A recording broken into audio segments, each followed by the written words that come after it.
तो ऑनलाइन को आपका आधार मजबूत करने के लिए उपयोग करें, आपको ऑफलाइन में उसको जाकर के जीवन में साकार करना है। शिक्षा का भी ऐसा ही है। पहले आपकी जो किताब है वो, आपके जो टीचर है वो, आपका जो सराउंडिंग्स है वो, बहुत सीमित साधन थे ज्ञान प्राप्त करने के। आज असीमित संसाधन है, इसलिए आप अपने आप को कितना व्यापक कर सकते हैं, खुद का विस्तार कितना कर सकते हैं, उतनी ही चीजें आप उसको एडॉप्ट करते जाएंगे। और इसलिए ऑनलाइन को एक अवसर समझिए, लेकिन इधर उधर भटक करके काम करते हैं तो फिर टूल भी अवेलेबल है।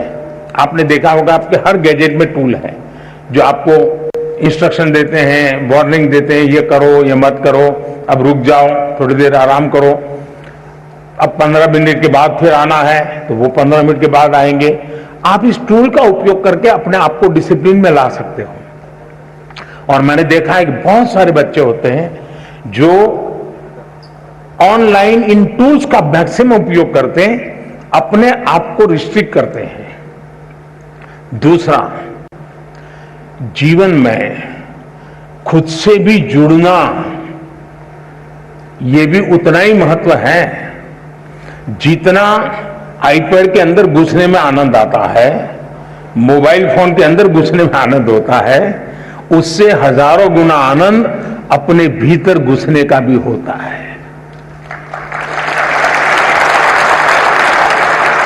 तो दिन भर में कुछ पल ऐसे निकालिए कि जब आप ऑनलाइन भी नहीं होंगे, ऑफलाइन नहीं होंगे, इनर लाइन होंगे। जितना अंदर जाएंगे आप अपनी ऊर्जा को अनुभव करेंगे। अगर इन चीजों को कर लेते हैं तो मुझे नहीं लगता है कि ये सारे संकट आपके लिए कठिनाई पैदा करेंगे।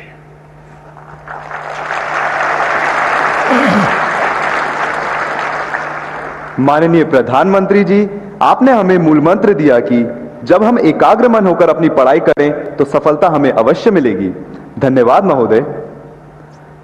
माननीय प्रधानमंत्री जी, वैदिक सभ्यता और सिंधु घाटी सभ्यता के मुख्य निवास स्थान पानीपत हरियाणा से सुश्री सुमन रानी, जो कि एक शिक्षिका है, आपके समक्ष अपना प्रश्न रखना चाहती है। सुश्री सुमन रानी मैम, कृपया अपना प्रश्न पूछिए। महोदय जी, मैं Suman Rani, TGT social science, DAV police public school Panipat से। सर, मेरा आपसे प्रश्न है कि नई शिक्षा नीति छात्रों को उनके कौशल को विकसित करने में नए अवसर कैसे प्रदान करेगी? धन्यवाद महोदय। धन्यवाद मैम। मान्यवर, पूर्व के स्कॉटलैंड नाम से प्रसिद्ध मेघालय के ईस्ट खासी हिल्स की कक्षा 9वीं की छात्रा शीला वैष्णव भी आपसे इसी विषय पर प्रश्न पूछना चाहती है। शीला, कृपया अपना प्रश्न रखें। Good morning, sir. I'm Sheila Vaishnav of Jawahar Navodaya Vidyalaya, Maflang, East Khasi Hills, Meghalaya, studying in class 9th. My question to Honorable Prime Minister is how provisions of National Education Policy will empower students' lives in particular and society in general and pave way for Naya Bharat. Thank you, sir. Thank you Sheela. श्रद्धेय प्रधानमंत्री जी, नई शिक्षा नीति को ध्यान में रखते हुए इस तरह के कई और भी सवाल देश भर से प्राप्त हुए हैं, जिनमें विद्यार्थियों ने यह अभिव्यक्त किया है कि हमारी रुचि कुछ और होती है, हम विषय कोई और पढ़ रहे होते हैं। ऐसी स्थिति में क्या करें? कृपया मार्गदर्शन कर कृतार्थ करें। जरा गंभीर प्रकार का सवाल पूछा है और इतने कम समय में उसका पूरा विस्तार से जवाब देना भी कठिन है। पहली बात तो है, ये न्यू एजुकेशन पॉलिसी के बजाय हम ये कहें ये नेशनल एजुकेशन पॉलिसी है, एनईपी। कुछ लोग एन को न्यू कहते हैं, एक्चुअली ये नेशनल एजुकेशन पॉलिसी है। और मुझे अच्छा लगा कि आपने पूछा, शायद दुनिया में शिक्षा की नीति निर्धारण में इतने लोगों का इन्वॉल्वमेंट हुआ होगा, इतने स्तर पर हुआ होगा, ये अपने आप में शायद एक बहुत बड़ा वर्ल्ड रिकॉर्ड है।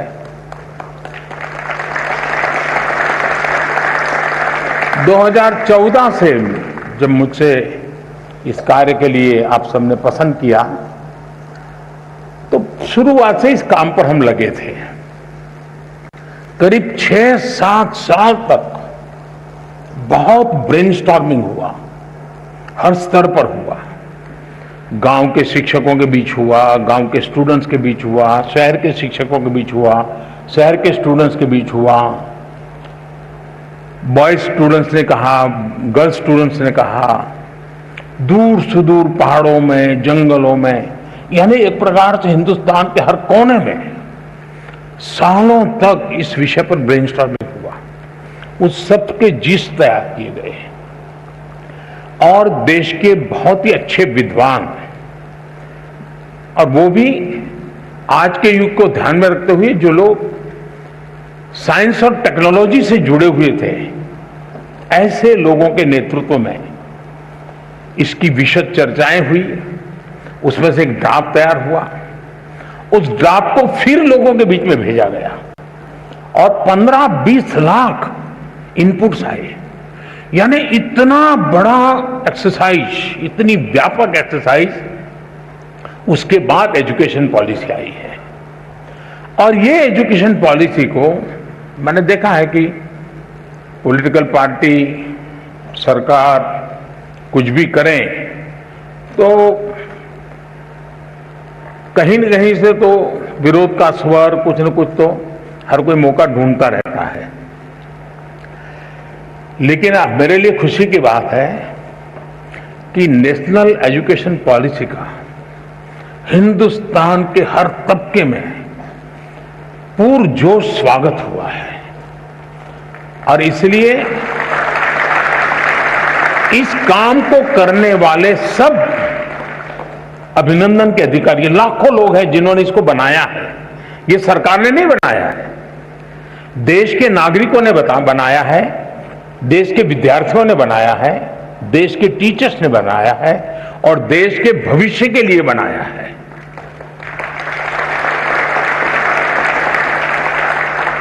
अब एक छोटा सा विषय, पहले हमारे यहां खेलकूद एक एक्स्ट्रा एक्टिविटी माना जाता था। आपको जो 5वीं, 6ठी, 7वीं में पढ़े होंगे उनको पता होगा। अब इस नेशनल एजुकेशन पॉलिसी में वो शिक्षा का हिस्सा बना दिया गया है।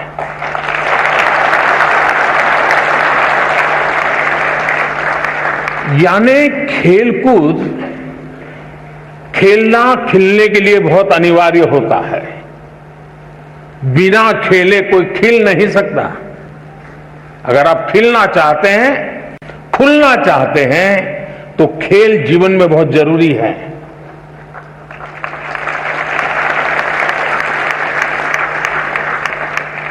टीम स्पिरिट आता है, साहस आता है,